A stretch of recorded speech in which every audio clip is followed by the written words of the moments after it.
అదనపు బస్సులు నడపాలి. బొబ్బిలి నియోజకవర్గం తెర్ల మండలంలోని పెరిమాలి సుందరాడ రూటులో అదనంగా బస్సులు నడపాలని విద్యార్థుల తల్లిదండ్రులు కోరుతూ ఉన్నారు.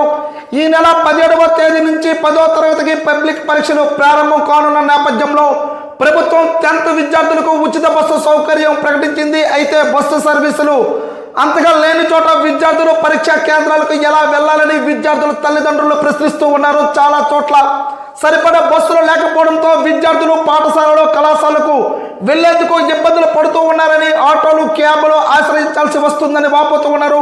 ఒక్కొక్కసారి ఉన్న బస్సు ఒక్కొక్కసారి కిక్కిరిసి ఫుట్బోర్డుపై ప్రమాదంగా ప్రయాణించవలసిన దుస్థితి కూడా నెలకొందని ఇక్కడ విద్యార్థులు అయితే మాత్రం ఆవేదన చెందుతూ ఉన్నారు. అయితే ఇప్పుడు 10వ తరగతి పిల్లలకైతే మాత్రము బస్సులో వెళ్ళి పరీక్షలకి వెళ్తామా వెళ్ళలేమన్నట్టుగా ఇక్కడ బొబ్బిలి నియోజకవర్గం తెర్ల మండలంలో పిల్లల తల్లిదండ్రులు ఇక్కడ విద్యార్థులు కూడా ఆవేదన వ్యక్తం చేస్తున్నట్టు తెలుస్తూ ఉంది.